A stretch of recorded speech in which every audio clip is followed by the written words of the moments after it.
আসসালামু আলাইকুম ওয়া রাহমাতুল্লাহি ওয়া বারাকাতুহু। প্রিয় দিনদার, ইমানদার, মুত্তাকিন, পরহেজগার ভাই ও বোনেরা, আশা করি আপনারা সকলেই ভালো আছেন। আমরা বেশিরভাগ মানুষ রমজান মাসে ফজরের নামাজ পড়ে এসে ঘুমিয়ে যাই। আপনার যদি রাতে ঘুম না পুরে আবার দিনে ডিউটি থাকে, ঘুমে একটু যদি যাওয়াই লাগে, তবে ফজরের পর ঘুমাবেন না। আপনাদের কাছে অনুরোধ রইল যে খুব হার্ডলি চেষ্টা করবেন ফজরের পর না ঘুমানোর। ফজরের পর একটু কোরআন তিলাওয়াত করবেন। প্রথম একটু চোখ ভেঙে আসবে, কারণ আপনি ভোর রাতে উঠেছেন, অভ্যাস নেই।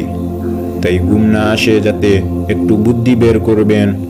ওই সময়ে আপনি ফজরের পরে বসে আপনি তিলাওয়াত করেন, জিকির করেন, সকাল সন্ধ্যার দোয়া পড়েন, রমজানের কিছু আমল করেন।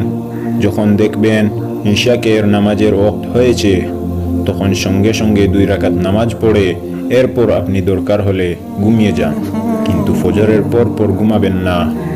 আর ওই সময় যদি আপনার মনে হয় আপনি না ঘুমিয়ে পারবেন, তাহলে এই সময়গুলোকে কাজে লাগিয়ে তিলাওয়াত বা অন্যান্য ইবাদতের মধ্যে কাটিয়ে দেন।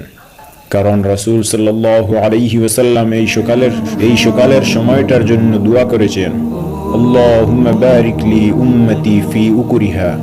আল্লাহ আমার উম্মতের জন্য সকালের এই সময়টাতে বরকত দান করুন। আর এই সময় আমরা ঘুমিয়ে থাকি। অতএব আমরা বুঝতে পারলাম যে এই সময়ে ঘুমিয়ে থাকলে কি ক্ষতি হয়। আমাদের নবী হযরত মুহাম্মদ মুস্তাফা সাল্লাল্লাহু আলাইহি ওয়াসাল্লাম যেই সময়টার জন্য দোয়া করেছেন, অন্তত এই বরকতময় সময়ের থেকে আমরা বঞ্চিত না থাকি। আল্লাহ পাক আমাদেরকে এই কথাগুলোর উপর আমল করার তৌফিক দান করুন। আমিন।